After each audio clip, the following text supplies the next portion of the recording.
చాలా మంది మనోభావాలు దెబ్బతింటాయి. చెప్పండి, గట్టిగా చెప్పాలి.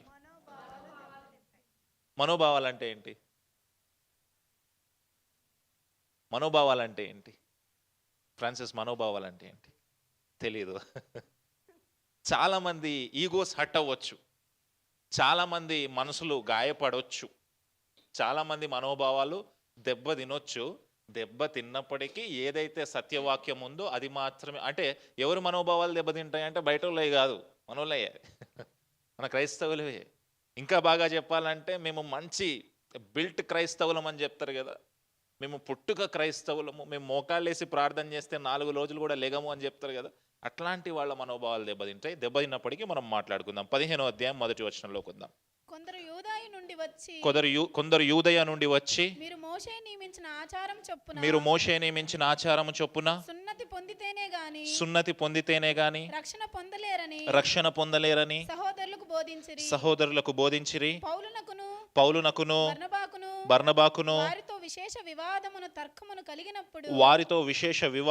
తర్కమును కలిగినప్పుడు ఈ అంశము విషయమై బర్నబాయు తమలో మరికొందరును యెరూషలేమునకు అపోస్తలుల యొద్దకును పెద్దల యొద్దకును వెళ్ళవలనని సహోదరులు నిశ్చయించిరి. చూడండి, అపోస్తలులైన పౌలు చక్కటి మిషనరీ పరిచర్య చేశాడు, మంచి సంఘాలు కట్టాడు, చక్కటి ఆత్మలు కట్టాడు, బర్నబాతో కలిసి గొప్ప పరిచర్య చేశాడు. సిచ్యువేషన్ ఇమాజిన్ చేద్దాం, మంచి హ్యాపీ మూమెంట్ అది. యాజ్ ఎ క్రిస్టియన్స్గా మనకి మంచి హ్యాపీ మూమెంట్. జస్ట్ ఇమాజిన్, మనం ఒక 500 మెంబర్స్ చర్చ్ అయిపోయింది, ఆమెనండి గట్టిగా, 500 మెంబర్స్ చర్చ్ అయిపోయి చర్చ్ ఓపెనింగ్ చేస్తున్నాం అనుకుందాం. ఎంత హ్యాపీగా ఉంటాం, ఎంత హ్యాపీగా ఉంటాం. త్వరలో దేవుడు అలాంటి చర్చ్ ఇచ్చునుగాక, ఆమెన్. సో అలాంటి హ్యాపీ మూమెంట్, చాలా సంతోషంగా ఉండాల్సిన సమయము.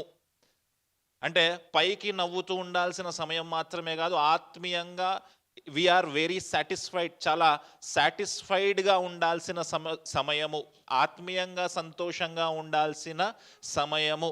అంత గొప్ప పరిచర్య చేశారు కదా పౌలు గారు, అంత గొప్ప పరిచర్య చేశారు కదా బర్నబా గారు. సో దాని గురించి సంతోషపడాల్సిన సమయము. అలాంటి సంతోషపడాల్సిన సమయంలో ప్రతిసారి ఒకడు వస్తాడు. ఎవడాడు? సాతాను వస్తాడు. ప్రతిసారి సాతాను వచ్చాడు. సాతాను ఎక్కడి నుంచి వచ్చాడు ఈసారి? 15వ అధ్యాయం 1వ వచనంలో కొందరు యూదయ నుండి వచ్చి, ఎక్కడి నుంచి వచ్చారు? యూదయ నుండి అంతియోక్కి వచ్చారంట. అంటే యెరూషలేము దగ్గర ఉన్న యూదయ ప్రాంతం నుంచి పని కట్టుకొని ఎక్కడికి వచ్చారు? అంతియోక్కి వచ్చారు. ఎందుకు అంతియోక్కి వచ్చారు? పౌలు గారు బర్నబా గారు అక్కడే ఉన్నారు. అంత మాత్రమే కాదు, 13వ అధ్యాయం 1వ వచనం చదవండి ఒకసారి. 13వ అధ్యాయం 1వ వచనం చదవండి ఒకసారి.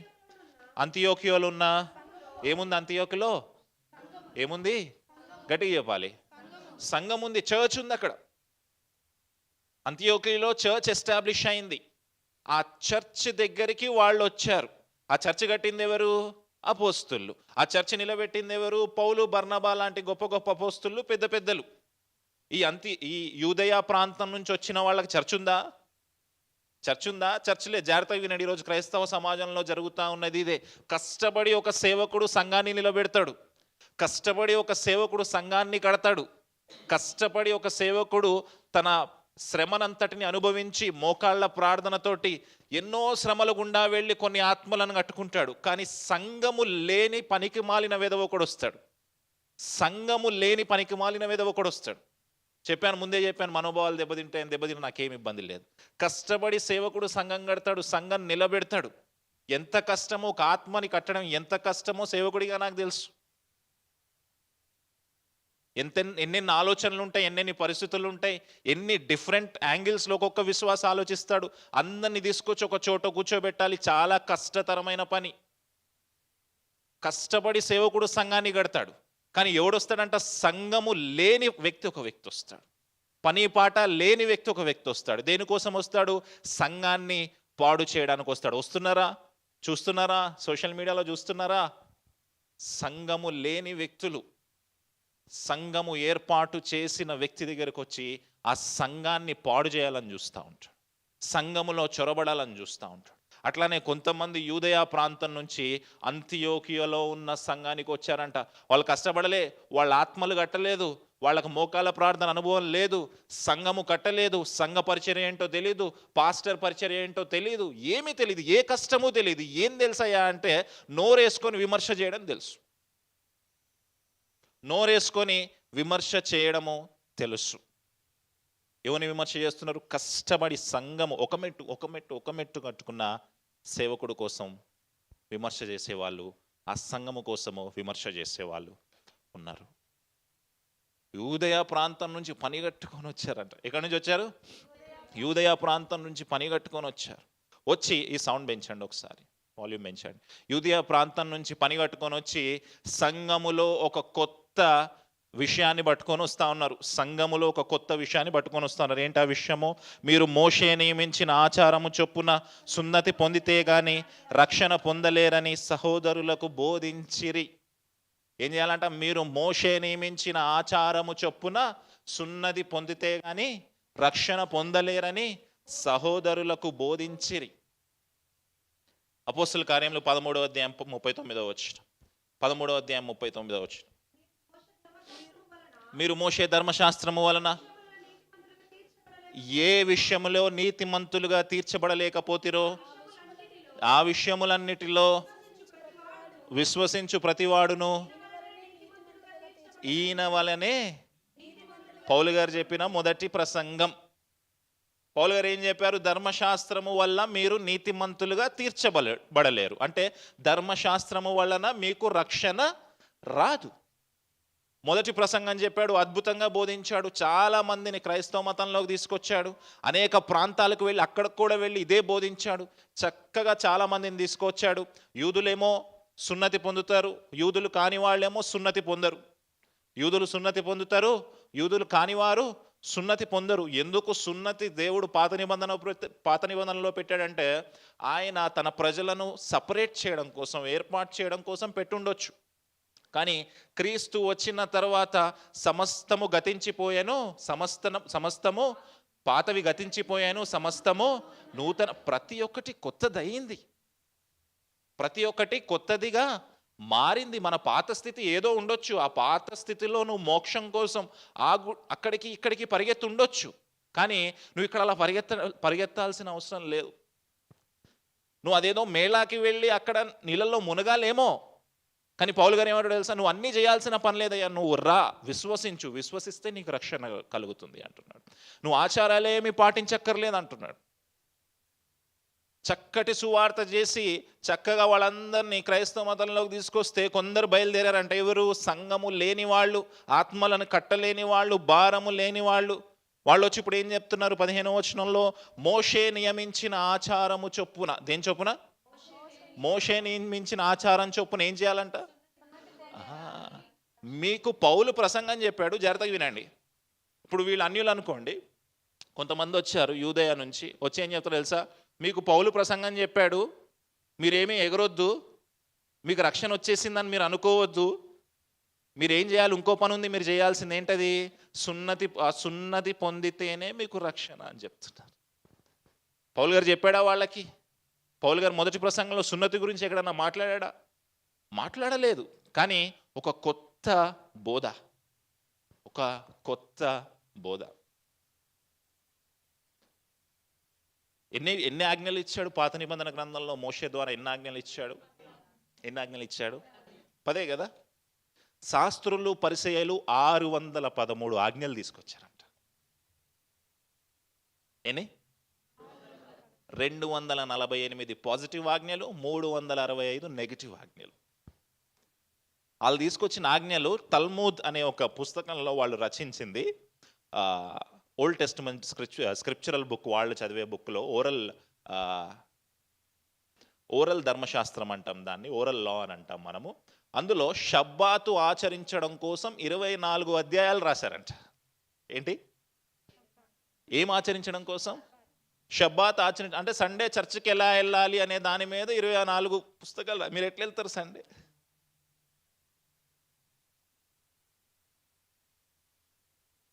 చెప్పండి, మీరు ఎట్లా వెళ్తారు? బుక్ చదువుకొని వెళ్తారా? షబ్బాతు ఎట్లా ఆచరించాలి అనే విషయం మీద 24 పుస్తకాలు రాశారంట వాళ్ళు. అంటే ప్రతి డీటెయిల్ ఏం చేశారు? మనిషిని ఏం చేశారు? అవి పాటించలేనంతగా, మతమంటే చిరాకొచ్చేంతగా చేశారు. ఇప్పుడు మళ్ళీ సాతాను అదే చేసే ప్రయత్నం ఇక్కడ ఈ సంఘంలో. సాతాను మళ్ళీ అదే చేసే ప్రయత్నం. చూడండి, లూకాసు వార్త 11వ అధ్యాయం 26వ వచనంలోకి రండి. లూకాసు వార్త 11వ అధ్యాయం 26వ వచనంలోకి రండి ఒకసారి. 11:46 చదవండి ఒకసారి. 46.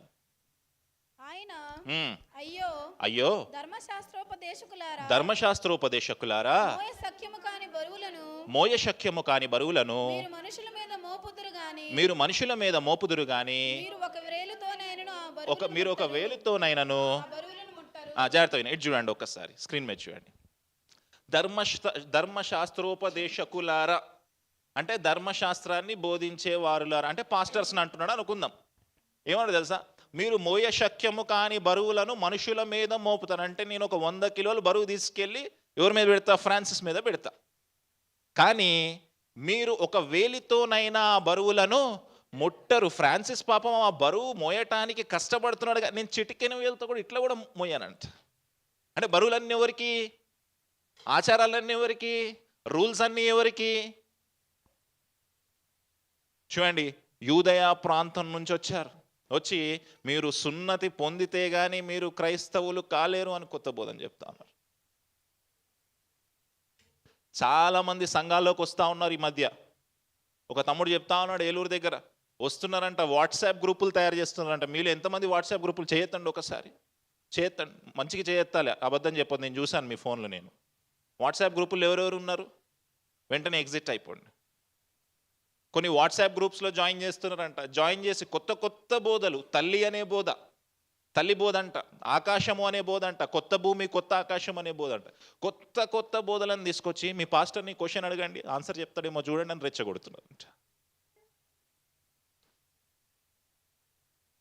కొత్త బోధలు. ఇంకా విచిత్రమైన బోధలు ఏంటి తెలుసా? ముసుగు బోధ ఒకటి వచ్చింది. ముసుగు బోధ. ముసుగేసుకోపోతే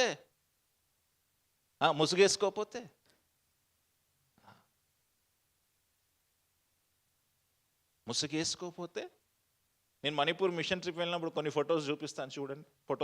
చూడండి.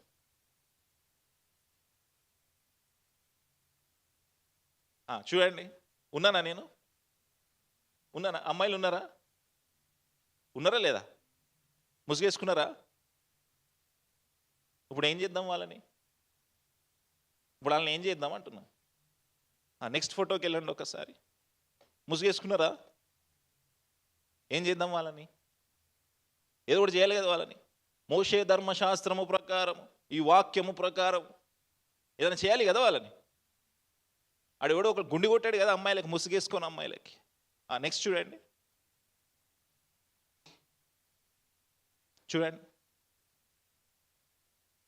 కనబడుతున్నారా? వేసుకున్నారా? నెక్స్ట్ ఫోటో చూడండి. నేను ఇక్కడ ఉన్నాను చూడండి.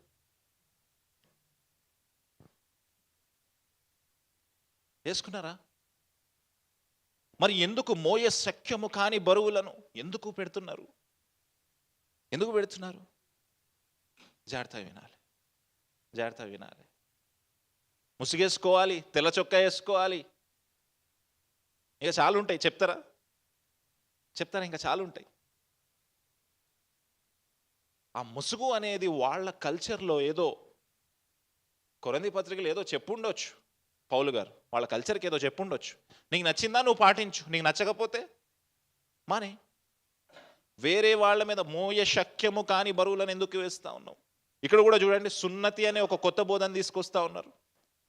సున్నతి పొందితేనే మీకు రక్షణ అని చెప్తున్నారు. ఈరోజు చాలా మంది మీరు ముసుగేసుకుంటేనే రక్షణ, తెల్ల చొక్కా వేసుకుంటేనే రక్షణ. రేపు పొద్దున పరలోకం వెళ్ళిన తర్వాత అందరు నల్ల చొక్కాలు వేసుకుంటే ఏం చేస్తారో వీళ్ళు?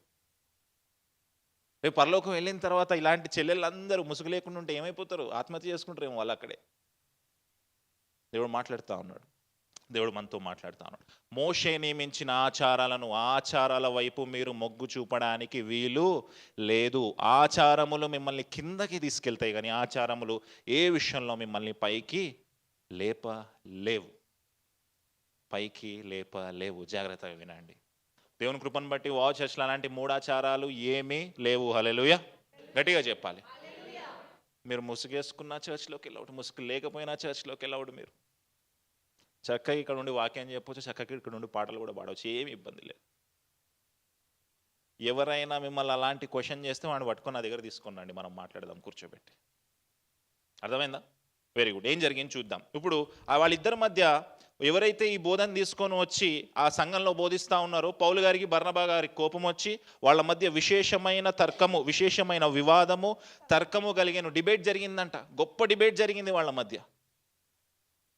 నిజానికి చెప్పాలంటే బాగా తిట్టుకున్నారేమో ఒకళ్ళు, ఇది కాదు వాక్యం చెప్పేది, ఇది కాదు, ఇది బాగా వివాదం జరిగిన తర్వాత వాళ్ళు ఏమనుకున్నారంటే, సరే మనం వెళ్ళి పెద్దల దగ్గర తేల్చుకుందాం అనుకొని యెరూషలేముకు వెళ్ళారు. 2వ వచనం చదవండి ఒకసారి. బర్నబాకును వారితో విశేష వివాదమును తర్కమును కలిగినప్పుడు ఈ అంశము విషయమై పౌలును బర్నబాయు తమలో మరికొందరును యెరూషలేమునకు అపోస్తలుల యొద్దకును పెద్దల యొద్దకును వెళ్ళవలనని సహోదరులు నిశ్చయించిరి. 3వ వచనం. వారు సంగము వలన సాగనంపబడి ఫెనీకే సమరయ దేశముల ద్వారా వెళ్ళుచు అన్యజనులు దేవుని వైపు తిరిగిన సంగతి తెలియపరిచి సహోదరులకందరికి మహా సంతోషము కలుగజేసిరి. చూడండి, పౌలు బర్నబా ఏమో ఆ పైన రోమన్ రీజన్కి వెళ్ళారు, ఆ పైన ఉన్న రోమీల ప్రాంతానికి వెళ్ళారు. ఇక్కడ కింద ఏమో పేతురు గారు మిగతా శిష్యులు ఉన్నారు కదా, వాళ్ళంతా ఇజ్రాయేల్ ప్రాంతము, ఫెనికే ప్రాంతం అదంతా వాళ్ళు ప్రీచ్ చేసుకుంటూ వెళ్ళారు. కొంతమంది అందులో మారు మనసు పొందారు. ఫెనికే అంటే ఫినిషియన్ రీజన్ అని అంటాం. తూరు సీదోను పట్టణాలు గుర్తుంది కదా. ఆ తూరు సీదోను పట్టణాల నుంచి ఒక ఫేమస్ లేడీ వచ్చింది. ఒక ఆవిడ ఎవరు? ఒక ఫేమస్ లేడీ వచ్చింది. చాలాసార్లు చెప్పాను మీకు. తూరు సీదోను పట్టణం నుంచి ఒక ఫేమస్ లేడీ వచ్చింది. ఎవరు? యెజబెల్ వచ్చింది తూరు సీదోను పట్టణాల నుంచి. చూడండి, ఆ పట్టణాల వైపు నుంచి వీళ్ళు నడుచుకుంటూ వెళ్తూ అన్యజనులకు దేవుని వైపు తిరిగిన సంగతి తెలియపరిచి సహోదరులందరికీ మహా సంతోషము కలుగజేసిరి. చూడండి, ఆ విషయాలన్నీ పౌలు బర్నబా వాళ్ళు చేసిన ఫస్ట్ మిషనరీ ట్రిప్ గురించి ఆ ప్రాంతాల్లో ఉన్న వాళ్ళందరికీ చెప్తుంటే వాళ్ళకి చాలా సంతోషం కలిగిందంట, చాలా హ్యాపీగా ఉన్నారంట. కానీ కొంతమంది హ్యాపీగా లేరు. ఎవరు వాళ్ళు? యూదయ నుంచి వచ్చిన వాళ్ళు. చక్కగా పరిచర్య జరుగుతుంది, చాలా హ్యాపీగా జరుగుతుంది. అంటే అందరూ హ్యాపీగా ఉన్నారంటే ఎవడో ఒకడు ఉంటాడు, వాడు అసలు హ్యాపీగా ఉండడు. వాడు అందరు అట్మాస్ఫియర్ పాడు చేయాలనుకుంటాడు. చాలామంది అట్లా పాడు చేసే క్రమంలో ముఖ్యంగా వావ్ చర్చ్ మీద బాగా ఏడ్చే వాళ్ళు ఎక్కువయ్యారు. హల్లెలూయా. ఏడ్చే వాళ్ళు ఎక్కువయ్యారంటే గ్రోత్కి సింబల్. హల్లెలూయా, గట్టిగా చెప్పాలా. నేను అనుకుంటాను, మేము ఒక 20 మందే ఉన్నాం కదా, మమ్మల్ని చూసి ఏడుస్తున్నారంటే రేపు పొద్దున్న 2000 మంది అయితే ఇంకెంత ఏడుస్తారు అనుకుని. ఆమెన్ చెప్పండి గట్టిగా. ఏడవనిద్దాం, ఇబ్బంది లేదు.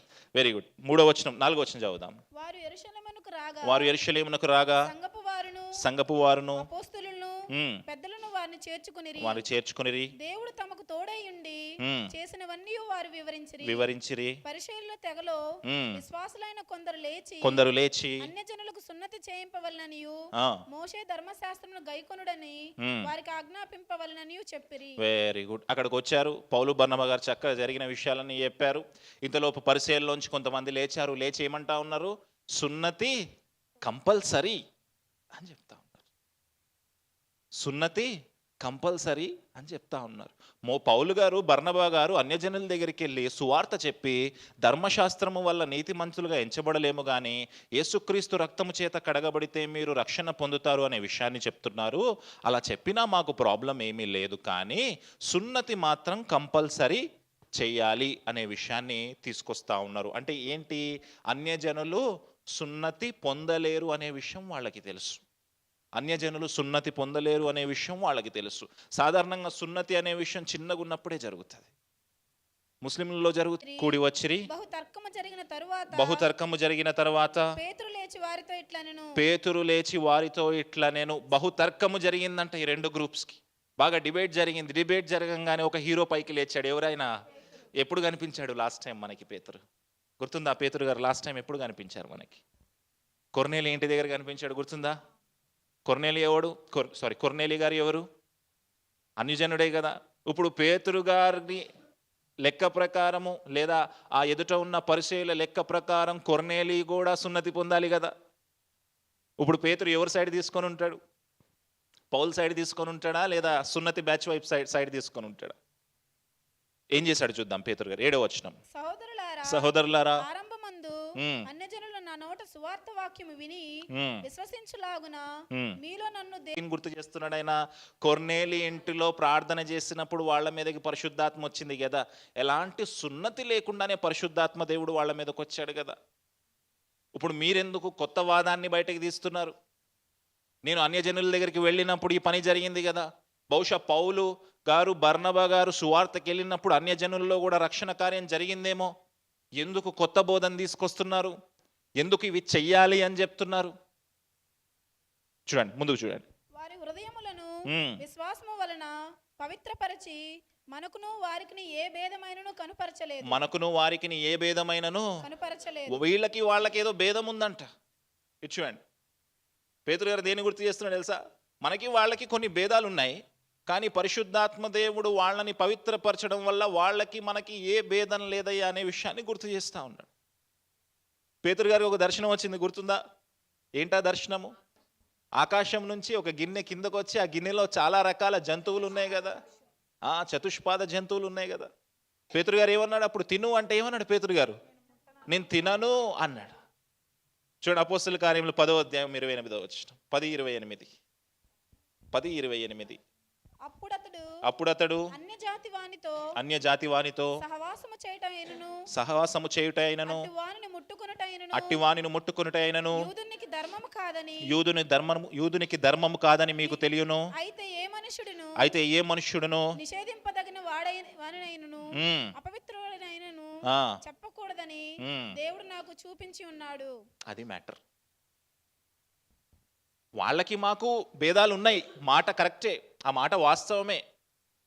వాళ్ళు వేరే క్యాస్ట్ అయి ఉండొచ్చు, మేము వేరే క్యాస్ట్ అయి ఉండొచ్చు, ఏవో భేదాలు ఉన్నాయి. కానీ ఏమంటున్నా తెలుసా? దేవుడు, చదవండి ఒకసారి ఆ మాట మళ్ళీ. అయితే ఏ మనుష్యుడును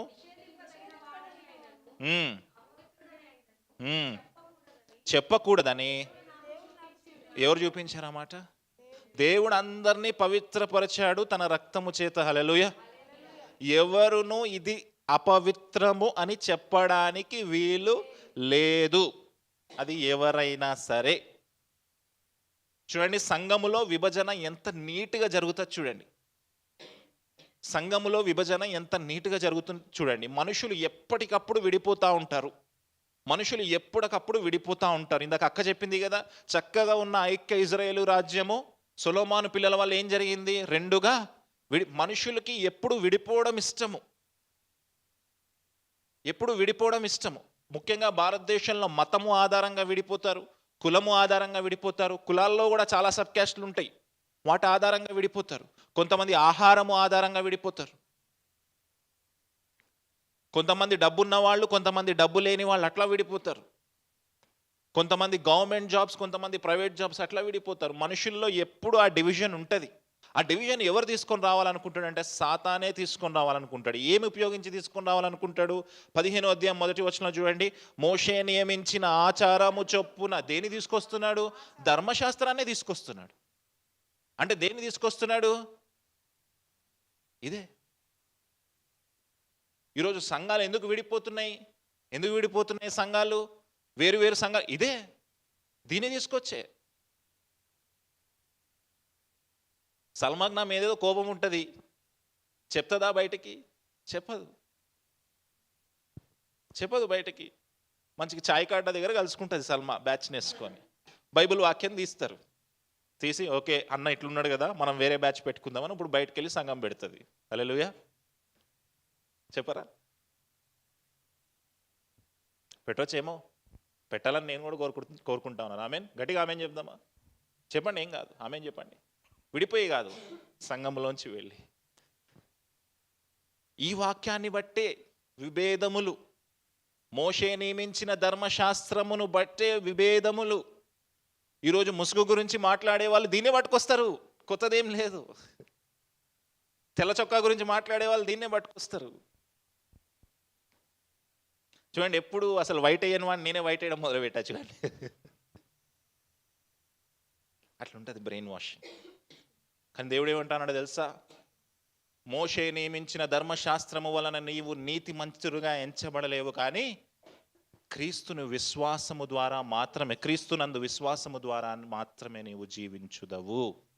నువ్వు చెప్పొచ్చేమో, రేపు పొద్దున్న పైకి వెళ్ళిన తర్వాత నేను ముసుగేసుకున్నాను, మోకాలు ప్రార్థన చేశాను, ఎప్పుడు తెల్లబట్టలు వేసుకున్నాను, చాలా నీతిగా బతికాను, అన్నీ జరిగాయి అంటే ఆయన ఏమంటాడు తెలుసా? పక్కకు పో అంటాడు. పక్కకు పో అంటాడు. పక్క నుంచి ఒక వ్యక్తి వస్తాడు. బహుశా అతని చేతికి అంత టాటూలు ఉండొచ్చేమో, పచ్చబొట్లు ఉండొచ్చేమో, తెలియకేసుకున్నాడేమో. బహుశా జీవితాంతం బ్లాక్ షర్ట్ వేసుకున్నాడేమో, తెలియకేసుకున్నాడేమో, తెలిసి వేసుకున్నాడేమో. దేవుడు ఏమంటాడు తెలుసా? దా, నువ్వు నా రాజ్యానికి పాత్రుడు. హల్లెలూయా. దేవునికి ఎలాంటి కుల మత జాతి భేదము లేనే లేదు. అంత గొప్ప దేవుడు మన దేవుడు. హల్లెలూయా. దేవుడికి ఎలాంటి ఆచారయుక్తమైన భేదములు లేనే లేవు. అంత గొప్ప దేవుడు మన దేవుడు. హల్లెలూయా. ఆచారములను సంఘములో జొప్పించి సంఘమును విడదీసే ప్రయత్నం చేయకూడదు.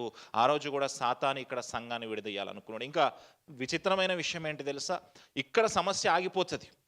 ఇక్కడ వీళ్ళందరూ మాట్లాడిన తర్వాత సమస్య ఆగిపోతుంది. కానీ ఎవరైతే యూదయ ప్రాంతం నుంచి అంతియోక్కి వెళ్ళి ఆ బోధన చెప్పారో, తర్వాత పౌలు గారు ఎక్కడెక్కడికి వెళ్ళి సంఘాలు కడుతున్నాడో ఆ ప్రతి సంఘానికి వెళ్ళి ఇదే బోధ చేశారు.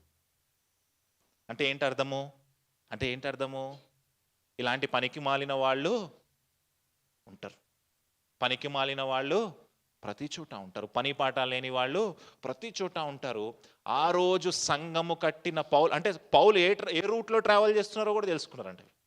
ఎక్కడెక్కడికి వెళ్తున్నారో కూడా తెలుసుకున్నాడు. పౌలు యొక్క రెండో మిషనరీ పరిచర్యలో దాదాపు 150-160 సంఘాలు కడితే ప్రతి సంఘానికి వెళ్ళారంట. వీళ్ళు కష్టపడి ఆయన సంఘం కడితే వీళ్ళు వెళ్ళి బోధలతో చెరపడం సంఘాన్ని, అబద్ధ బోధలతో సంఘాన్ని చెరపడం, ఆచారాలతో సంఘాన్ని చెరపడం.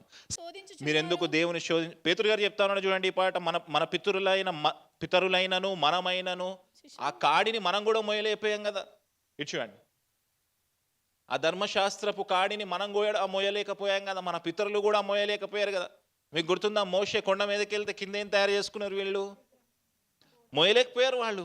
ధర్మశాస్త్రపు కాడిని తయారు చేసుకొని ప్రతిసారి అది నిలబెట్టాలి అనుకుంటే పడిపోయే రకంగా వెళ్ళిపోయారు వాళ్ళు. అన్ని రూల్స్ తయారు చేశారు. చెప్పాను కదా, 10 ఆజ్ఞలు దేవుడిస్తే 613 ఆజ్ఞలు తయారు చేశారు వీళ్ళు. పాటించలేని ఆజ్ఞలు తయారు చేశారు. పాటించలేని ఆజ్ఞలు తయారు చేశారు. సంఘములో కూడా ఒకవేళ పాటించలేని ఆజ్ఞలు తయారు చేస్తూ ఉన్నారా? దేవుడు మీతో మాట్లాడుతూ ఉన్నాడు. ఏ సంఘమైనప్పటికీ ఆ సంఘముతో దేవుడు మాట్లాడుతూ ఉన్నాడు. అలాంటి పాటించలేని ఆజ్ఞలు తయారు చేస్తున్న సంఘము ఎప్పటికైనా విడిపోవడము ఖాయము, విడిపోతుంది. అలా వావ్ చర్చ్ విడిపోవడానికి వీల్లేదు. ఆమేన్. గట్టిగా చెప్పాలి. మనము ఎలాంటి ఆచారయుక్తమైన విషయాల్ని బట్టి, ఎలాంటి క్రైస్తవ జీవితంలో 2 విషయాలు ఉంటాయి. చెప్పండి. ఎసెన్షియల్ అనండి, ప్రాముఖ్యమైనవి. నాన్ ఎసెన్షియల్, ప్రాముఖ్యము కానివి. ఎసెన్షియల్ అంటే ఇవి ఖచ్చితంగా పాటించాలి. నాన్ ఎసెన్షియల్ అంటే ఇవి పాటించకపోయినా పర్వాలేదు. జాగ్రత్త వినండి. ఎసెన్షియల్ అంటే ఏంటి అంటే ఇవి ఖచ్చితంగా జరగాలి. నువ్వు క్రైస్తవుడిగా మారాలి అంటే నువ్వు విశ్వాసం చూపించాలి, మారు మనసు పొందాలి, బాప్తిస్మం తీసుకోవాలి. అప్పుడు నువ్వు క్రైస్తవుడిగా ఎంచబడతావు. ఇది ఎసెన్షియల్. ఇది నాన్ ఎసెన్షియల్ ఏంటయ్యా అంటే ఇవి చెప్పానుగా లిస్టు.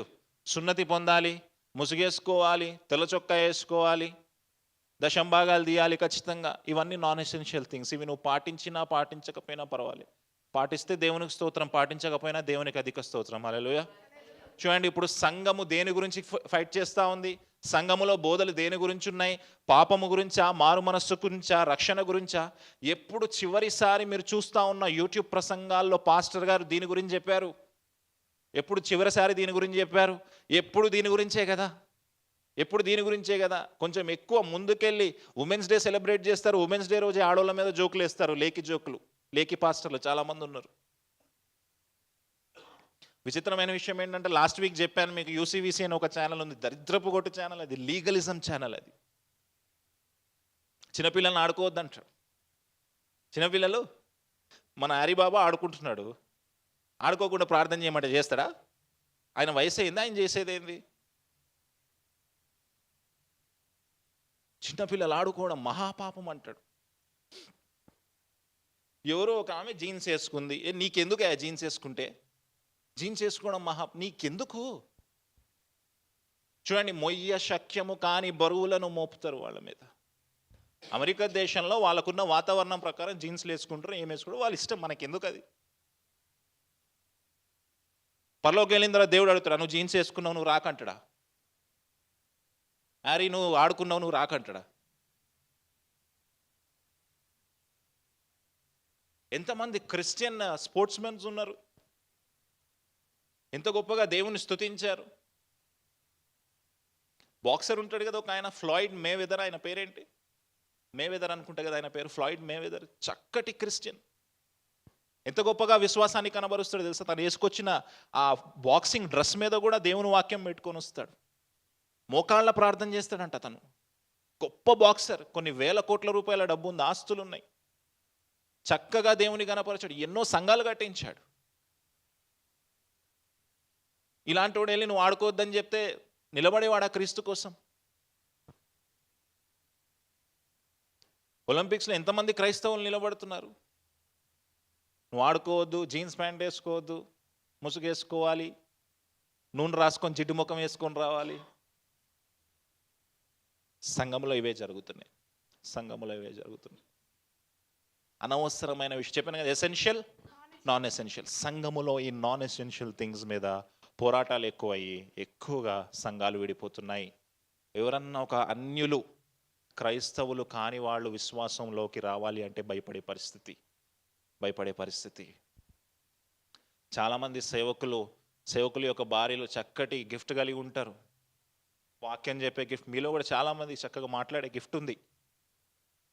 మిమ్మల్ని ముందుకు తీసుకొచ్చి స్త్రీలను మాట్లాడిద్దామంటే ఏమో భయపడాల్సి వస్తుంది. ఎవరికి భయపడుతున్నాం? అన్యులకు కాదు, ఆర్ఎస్ఎస్కి కాదు, మనోళ్ళకే. ఏమో ఏ ఫోటో తీసుకెళ్ళి ఎట్లా మార్పు చేస్తాడో, గుండు కొడతాడో, కొట్టాడు, చూసాం కదా మనం వీడియోలు, చూసాం కదా. చూడండి, మోయ శక్యం కాని బరువులను వాళ్ళ మీద పెడతారు కానీ చేత్తో కూడా ఇలా అన్నారంట. పేతురు చెప్తా ఉన్నాడు, ఏది అపవిత్రం కదా, అందరూ పవిత్రులే. హల్లెలూయా. చూడండి, పేతురు చెప్పిన తర్వాత ఏం జరిగింది చూడండి, 11వ వచనం చూద్దాం. ప్రభు అయిన యేసు కృపచేత మనము రక్షణ పొందుదామని నమ్ముచున్నాము కదా, అలాగనే వారును రక్షణ పొందుదురనెను. అంతటా ఆ సమూహమంతము ఊరకుండి బర్నబాయు తమ ద్వారా దేవుడు అన్యజనుల్లో చేసిన సూచక క్రియలను అద్భుతములను వివరించగా ఆలకించెను.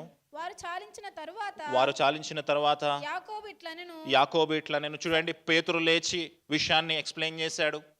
తర్వాత పౌలు గారు, బర్నబా గారు వాళ్ళు చేసిన గొప్ప పరిచర్యను ఎక్స్ప్లెయిన్ చేశారు. వాళ్ళందరూ విన్నారు. తర్వాత యాకోబు లించున్నాడు. యాకోబు చనిపోయాడు కదా 12వ అధ్యాయంలో. ఎక్కడి నుంచి వచ్చాడు? యేసుక్రీస్తు శిష్యుడైన యాకోబు చనిపోయాడు కదా. ఈ యాకోబు ఎవరు? యేసుక్రీస్తు గారైన తమ్ముడు యాకోబు. చూడండి, యాకోబు పత్రిక రాసిన యాకోబు గారు. జేమ్స్ ది జస్ట్ అంటాం, ఇంగ్లీష్లో అయితే జేమ్స్. నీతిమంతుడంట. యేసుక్రీస్తు తమ్ముడు గొప్ప నీతిమంతుడంట. ఆయనకు ఒక పేరు ఉంది, ఏంటి తెలుసా? ఒంటె అని పిలిచేవారు ఆయన, క్యామెల్ అని పిలిచేవారు. ఎందుకు తెలుసా? క్యామెల్ మోకాళ్ళ మీద కూర్చుంటుంది కదా ఎప్పుడు. చూడండి, యాకోబు గంటలు గంటలు మోకాళ్ళ ప్రార్థన చేసేవాడంట. ముందు విశ్వాసంలో లేడు యాకోబు ముందు విశ్వాసంలో లేడు. యేసుక్రీస్తు చనిపోయి తిరిగి లేచిన తర్వాత, యేసుక్రీస్తు యొక్క దర్శనాన్ని పొందుకున్న తర్వాత విశ్వాసంలోకి వచ్చాడు. అంటే కొత్త క్రైస్తవుడా పాత క్రైస్తవుడా? కొత్త క్రైస్తవుడే, కానీ గొప్ప మోకాళ్ళ అనుభవం. యాకోబు పత్రిక మీరు చదివినప్పుడు మొత్తం నీతిమంతులు ఎట్లుండాలా, నీతిని ఎట్లా స్థాపించాలా, గొప్ప గొప్ప విషయాలు చెప్తాడు యాకోబు. అందుకే ఒంటె అని పేరు పెట్టాడు. ఎప్పుడు చూసినా మోకాళ్ళ మీద ఉండే ప్రార్థన చేశాడంట యాకోబు. కొత్త విశ్వాసి, కొత్తగా వచ్చాడు. గొప్ప విశ్వాసాన్ని. ఇంకో విచిత్రం కాదు, గొప్ప విషయం ఏంటి తెలుసా? ఇక్కడ ఈ యెరూషలేములో ఉన్న సంఘానికి లీడర్ ఎవరో తెలుసా? యాకోబు గారు. ఈ యెరూషలేములో ఉన్న చర్చ్ లీడర్ ఎవరంటే యాకోబు గారు. యెరూషలేములో ఉన్న సంఘాన్ని మొదటి నుంచి కట్టింది ఎవరు? యేసుక్రీస్తుతో పాటు ఉన్న 12 మంది శిష్యులు. 12 మంది శిష్యుల బోధ విని మారింది ఎవరు? పౌలు గారు, బర్నబా గారు.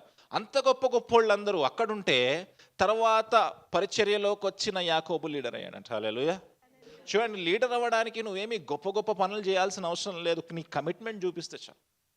You just show your commitment. ఆ రోజు సంఘానికి యాకోబు లీడర్ అంట.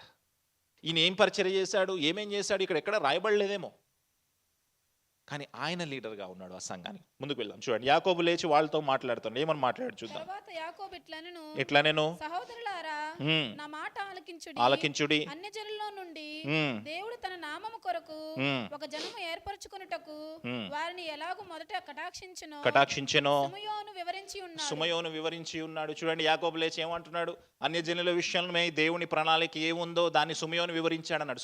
సుమయోను ఎవరు? సుమయోను ఎవరు? ఇప్పటివరకు ఎవరు మాట్లాడారు యాకోబుకి ముందు? పేతురు అసలు పేరేంటి? సీమోను. సుమయోను అని కూడా అంటారు. ఇప్పుడు యాకోబు గారు లేచి పేతురు ఇప్పటిదాకా వివరించాడు కదా అనొచ్చు కదా, కానీ ఎందుకు సుమయోను అని మెన్షన్ చేస్తున్నారు? ఆలోచన చేయండి, ఒక్కసారి ఆలోచన చేయండి.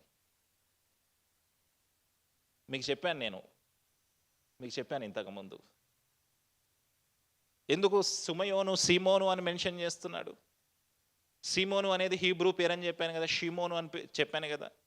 పేతురు పెట్రోస్ అనేది గ్రీకు పేరు అని చెప్పాను కదా.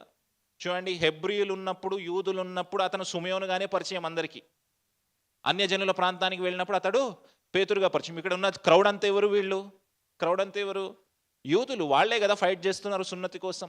వాళ్ళకు అర్థమయ్యేలాగా సుమయోను అని గుర్తు చేస్తున్నాడు. ఇప్పటిదాకా మన సుమయోను సీమోను అంతా చెప్పాడు కదా మనకి అని గుర్తు చేస్తున్నాడు. తర్వాత వచనం, ఇందుకు ప్రవక్తల వాక్యములు సరిపడి ఉన్నవి ఎట్లనగా ఆ తరువాత నేను తిరిగి వచ్చేదను, మనుషుల్లో కడమవారును నా నామము ఎవరికి పెట్టబడెనో ఆ సమస్తమైన అన్యజనులను ప్రభువుకు వెదకునట్లు పడిపోయిన దావీదు గుడారమును తిరిగి కట్టేదను. గుర్తుందా ఇందాక ఆమోసు గ్రంథంలో అక్క మాట్లాడింది? అదే ప్రవచనం, దాని గురించి చెప్తా ఉన్నాడు ఇక్కడ. ఏంటి ఈ ప్రవచనము? ఇటు చూడండి, జాగ్రత్త వినండి, చాలా ఇంపార్టెంట్ ఇది. ఏంటి పడిపోయిన దావీదు గుడారము? దావీదు గుడారం పడిపోవడం ఏంటి? దాన్ని తిరిగి కట్టడం ఏంటి? జాగ్రత్త వినండి, ఇంపార్టెంట్, జాగ్రత్త వినండి. యేసుక్రీస్తు ఒక బ్లడ్లోంచి రావాలి అనుకున్నాడు, ఒక వంశావళిలోంచి రావాలి అనుకున్నాడు. ఏంటా వంశావళి? యూదా వంశావళి, దావీదు వంశావళిలోంచి రావాలనుకున్నాడు కదా.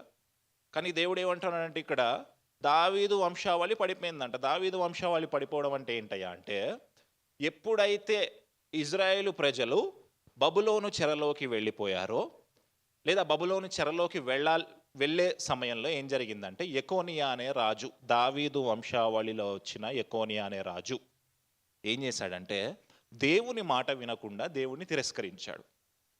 అప్పుడు ఇర్మియా ప్రవక్త ద్వారా దేవుడు యెకోనియాకు ఒక మాట చెప్తాడు, నీ బ్లడ్ లైన్లో ఇంకా రాజు రాడు. దేవుడు శాపం ఇచ్చాడు యెకోనియాకి. ఇప్పుడు దావీదు సంతానంలో యెకోనియా వచ్చాడు. యెకోనియాకి ఏమని శాపం వచ్చిందంటే, దేవుని మాట వినకపోవడం వల్ల నీ సంతానములో ఇక రాజు రాడు. కానీ ప్రవచనం ప్రకారము దావీదు సంతానం నుంచి ఎవరు రావాలి? యేసుక్రీస్తు రాజుగా రావాలి కదా. అంటే యెకోనియా సంతానంలోంచే రావాలి కదా. మరి యెకోనియా సంతానము శపించబడింది అంటే దావీదు గుడారం పడిపోయింది, అది అర్థం అన్నమాట. యెకోనియా సంతానము శపించబడింది, అందులోంచి ఇంకా రాజు రావడానికి వీలు లేదు. ఇప్పుడు మరి ఎట్లా యేసుక్రీస్తు వస్తే ఆయన రాజు కాదు కదా? రాజు కాదు అంటే ఎట్లా? మన ఆయన సంతానం నుంచే రావాలి కదా. అయితే జాగ్రత్తగా వినండి. పడిపోయిన దావీదు గుడారాన్ని నిలబెట్టడము అంటే దావీదు సంతానము లేదా దావీదు వంశావళి శపించబడింది. ఒకవేళ అదే వంశావళిలోంచి యేసుక్రీస్తు వస్తే గనక ఆయన రాజు కాడు. ఎందుకు రాజు కాడు? మరి శపించాడు కదా. ఉదాహరణకి మా ఫాదర్ని శపించాడు అనుకుందాం, మీ లైన్లో వచ్చే వాళ్ళందరూ రాజు కారు అని. ఇప్పుడు నా తర్వాత నా కొడుకో కూతురు వచ్చారనుకోండి, వాళ్ళు రాజు అంటే ఒప్పుకుంటామా? ఒప్పుకోలేం. అందుకే అక్కడ సొల్యూషన్గా దేవుడు ఏం తీసుకొని వచ్చాడంటే, ఇంకో వంశావళిని తీసుకొని వచ్చాడు. జాగ్రత్త వినండి. మత్తయి సువార్త 1వ అధ్యాయం మనం చదివినప్పుడు యేసుక్రీస్తు యొక్క వంశావళి మనకు కనిపిస్తుంది. లూకా సువార్త 2-3 అధ్యాయాలు చదివినప్పుడు యేసుక్రీస్తు యొక్క వంశావళి మనకు కనిపిస్తుంది. మత్తయి సువార్త 1వ అధ్యాయంలో ఉన్న వంశావళి యేసుక్రీస్తు యొక్క తండ్రి గారి వంశావళి. ఎవరు యేసుక్రీస్తు గారి తండ్రి గారు? యోసేపు. ఓకే.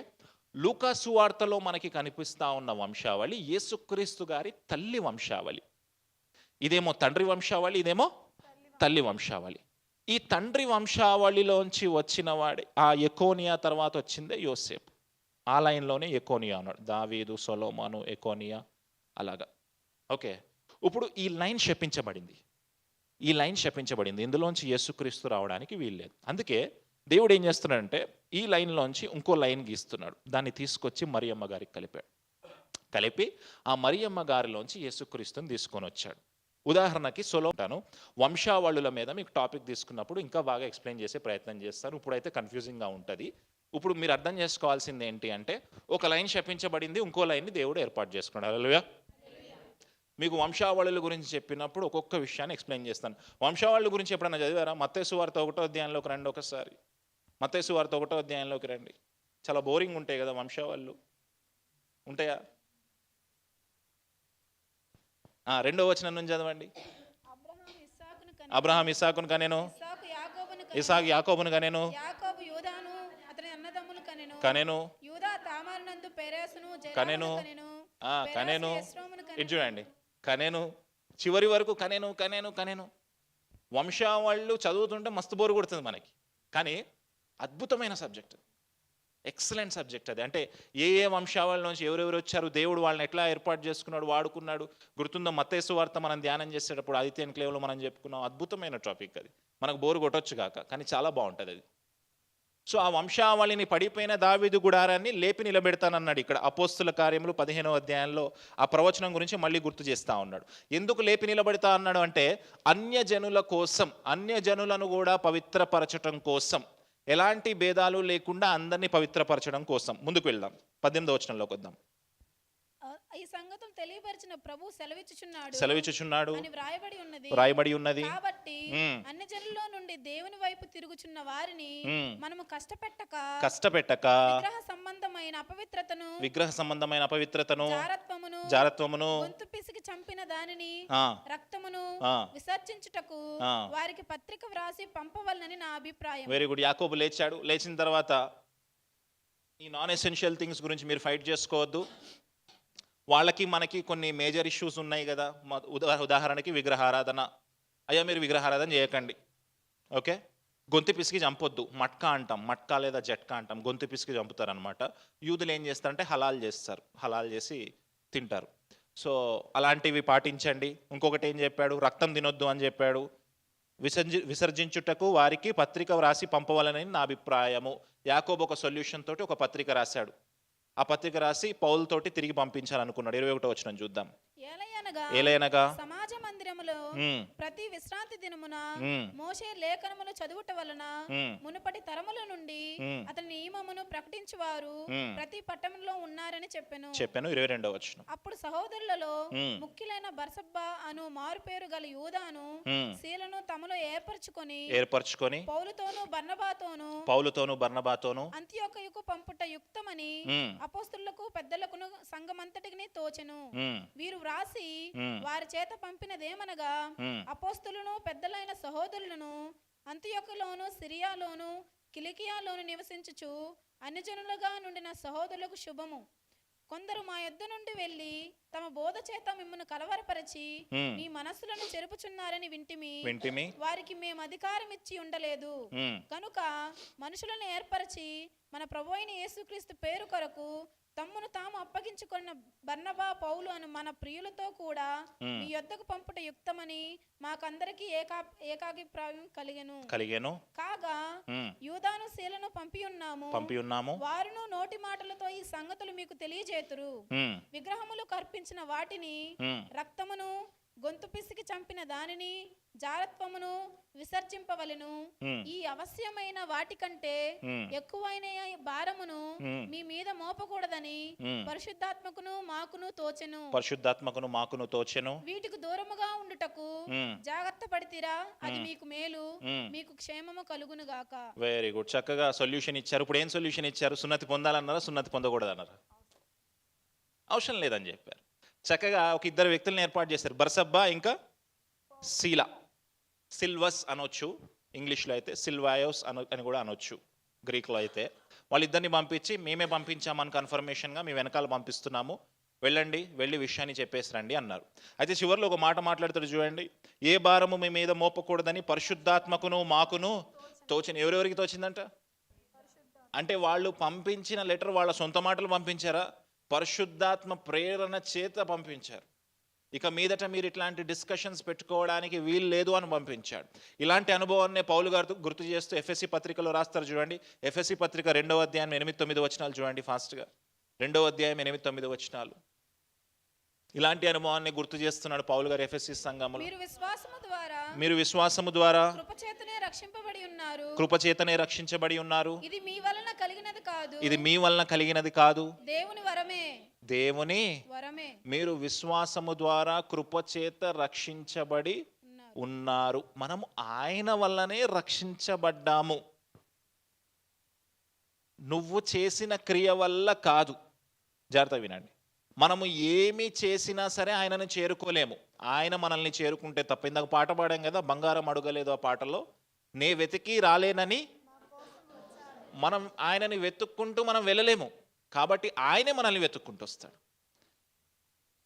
వేరే అన్య సంప్రదాయాల్లో వాళ్ళు మోక్షానికి మార్గాన్ని ఎట్లా ఎంచుకుంటారంటే, పలానా తిరుపతికో కుమ్మేళకో హరిద్వార్కో ఎటో వెళ్తే మోక్షము అని అనుకుంటారు. అంటే ఏమనుకుంటారు? నేను వెళితే మోక్షము, అంటే నా వల్లే మోక్షం, నేను వెళ్తేనే మోక్షం, నా పని వల్ల. దేవుడు ఏమంటాడు తెలుసా? నీ క్రియ వల్ల ఏమీ లేదు, నువ్వు జస్ట్ విశ్వాసం చూపితే చాలు, నేను నా కృప చేత నిన్ను రక్షించుకుంటానని. చూడండి, గల్తీలకు రాసిన పత్రిక 2వ అధ్యాయము 3వ అధ్యాయం 2-3 వచనాలు చదవండి. 3వ అధ్యాయం 2-3 వచనాలు చదవండి. ఇది మాత్రమే మీ వలన తెలుసుకొనగోరుచున్నాను. ధర్మశాస్త్ర సంబంధ క్రియల వలన ఆత్మను పొందితిరా లేక విశ్వాసముతో వినుట వల్ల పొందితిరా. గల్తీలతో రాస్తా ఉన్నాడు పౌలు గారు ఈ మాట. ఎందుకు గల్తీలతో ఈ మాట రాయాల్సి వచ్చింది అంటే, మీకు ఇందాక చెప్పాను కదా, వీళ్ళు ఎవరైతే యూదయ ప్రాంతం నుంచి వచ్చి వెళ్ళి అక్కడ అంతియోకులో సంఘాన్ని పాడు చేశారో వాళ్ళు గలతీలను కూడా పాడు చేశారంట. గలతీల్లో ఒక పెద్ద డివిజన్ వచ్చింది. పౌలు గారికి కోపం వచ్చి గల్తీ పత్రిక రాస్తాడు. మీరు గల్తీ పత్రిక చదవండి. ధర్మశాస్త్రం గురించి ఊరికే మాట్లాడుతూ ఉంటాడు. తర్వాత వచనం చూడండి. మీరింత అవివేకులైతిరా, మొదట ఆత్మానుసారముగా ఆరంభించి ఇప్పుడు శరీరానుసారంగా పరిపూర్ణులగుదురా. ఫస్ట్ మీరు బానే ఉన్నారు కదా, ఆత్మ సంబంధముగా రక్షణ పొందారు కదా, ఇప్పుడు మధ్యలోకి కొత్త బోధలేంటి? చాలా పెద్ద మాట అన్నాడు చూడండి. మీరు అవివేకులు అయితేరా, అంత తెలివి తక్కువ వాళ్ళు అయిపోయారా? ముందు బాగానే ఉన్నారు కదా, రక్షణలోకి వచ్చిన తర్వాత మళ్ళీ కొత్తగా ఆచారాలు ఎందుకు తీసుకొస్తున్నారు? అన్య బోధలు ఎందుకు వింటున్నారు? మళ్ళీ పేతురు గారు కూడా అదే విషయాన్ని గుర్తు చేస్తారు చూడండి. పేతురు రాసిన 2వ పత్రిక 3వ అధ్యాయము. పేతురు రాసిన 2వ పత్రిక 3వ అధ్యాయము 14వ వచనంలో నుంచి రండి. పేతురు రాసిన 2వ పత్రిక 3వ అధ్యాయం 14వ వచనం నుంచి. ప్రియులారా, వీటి కొరకు మీరు కనిపెట్టువారు గనుక శాంతము గలవారై నిష్కలంకులుగాను నిందారహితులుగాను కనపడినట్లు జాగ్రత్త పడు. ఇటు చూడండి, టీవీ వైపు చూడండి. అందరూ చూడండి. మీరు నిత్యమోక్షము కోసం లేదా పరలోకము కోసం కనిపెట్టుకొని ఉంటున్నారు కాబట్టి దేవుని దృష్టిలో మీరు నిష్కలంకులుగాను నిందారహితులుగాను ఉండండి. ఎదుటి వ్యక్తి మిమ్మల్ని ఏం వేసుకోవాలి అంటున్నాడు, ఏం వేసుకోవద్దు అంటున్నాడు, అది అనవసరం. దేవుని దృష్టిలో మీరు నింద లేకుండా ఉన్నారా? అదే క్వశ్చన్. దేవుడు మిమ్మల్ని ప్రశ్నిస్తాడా లేదా? అదే క్వశ్చన్. తర్వాత వచనం చూడండి.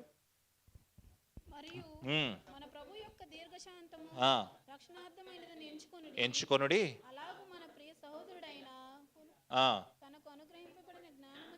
జ్ఞానము చొప్పున మీకు రాసి ఉన్నాడు, వీటిని గూర్చి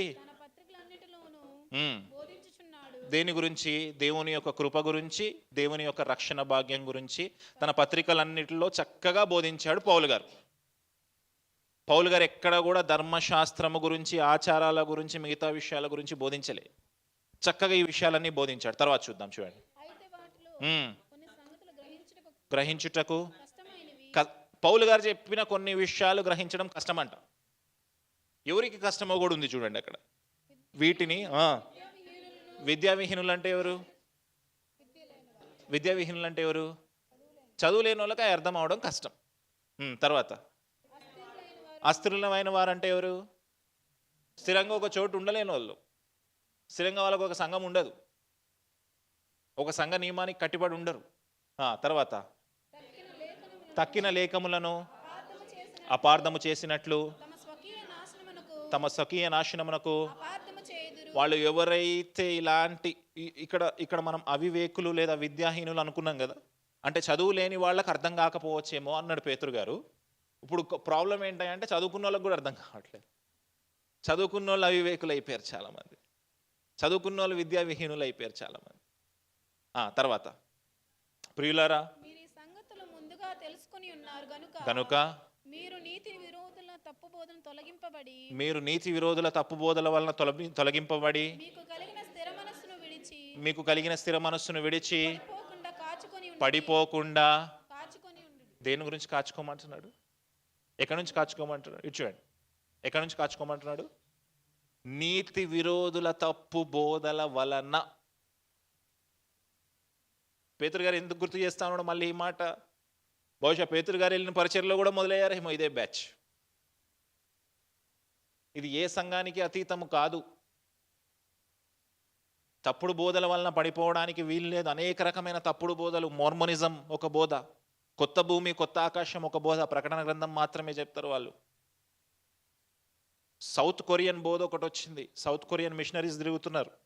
వాళ్ళకి కనపడినప్పుడు నేను వాయిస్తాను, అది వేరే విషయము. మీకు ఎప్పుడైనా కనిపిస్తే తీసుకుని రండి, మా పాస్టర్ గారితో మాట్లాడదాం. రంజిత్ ఓఫిర్ అన్న కొత్త బోధ తెచ్చాడు ఆ మధ్యకాలంలో, సిలువ బొట్టు గుర్తుందా? తర్వాత మన ప్రభువును రక్షకుడనైన కృపయందును జ్ఞానమందును అభివృద్ధి పొందుడి, ఇప్పుడును. ఆమేన్. దేనిలో వర్ధిల్లాలి మనము? కృపలోను క్రీస్తు విషయమైన జ్ఞానములోను వర్ధిల్లాలి. మనం వర్ధిల్లుతున్నామా? మొదట నిందారహితులుగా ఉండాలి. ఆయన దృష్టిలో మనం నింద లేకుండా ఉండాలి. మనలో ఎలాంటి కలంకము, మనలో ఎలాంటి ప్రాబ్లం లేకుండా ఉండాలి. రెండవది, మనం తప్పుడు బోధల నుంచి తొలగిపోవడానికి వీల్లేదు, సంఘం నుంచి దూరం అవ్వడానికి వీల్లేదు. ఒకవేళ మీరు వెళ్తా ఉన్న సంఘములో సత్యము మాత్రమే ప్రకటించబడితే ఆ సంఘానికి కట్టుబడి ఉండండి. ఒకవేళ మీరు వెళ్తా ఉన్న సంఘములు అసత్యం ప్రచారంలో ఉంటే గనక ఆ సంఘానికి కట్టుబడి ఉండకండి. సింపుల్. ఏ సంఘమైనా సరే, అది ఈ సంఘమైనా సరే. రేపొద్దున సంఘములు ఏదైనా అబద్ధ బోధ వచ్చినప్పుడు నిలబడండి, ఎదిరించండి, తప్పని చెప్పండి. ఎలాంటి అబద్ధ బోధ ఈ సంఘములోకి రాకుండాను గాక. గట్టిగా చెప్పండి. మేము ఎలాంటి అబద్ధ బోధలు వినము. చెప్పండి. కానీ ఇన్స్టాగ్రామ్లో ఫాలో అవుతాము.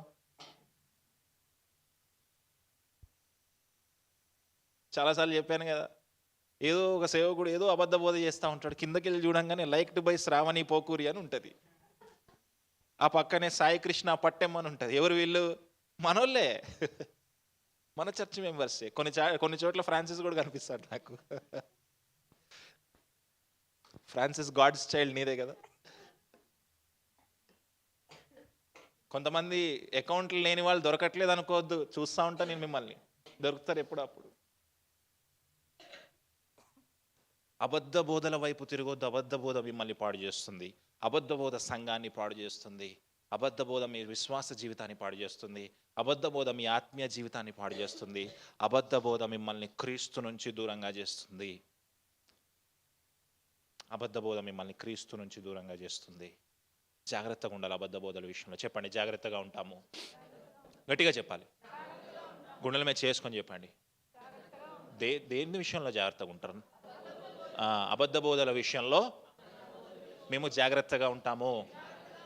క్రీస్తు ముందు నిందారహితులుగా ఉంటాము. మా సంఘానికి మేము కట్టుబడి ఉంటాము. ఆమేన్. దేవుడి వాక్యాన్ని దీవించునుగాక. ఫ్రాన్సిస్ వైజీ వచ్చి బలలోకి నడిపిస్తారు.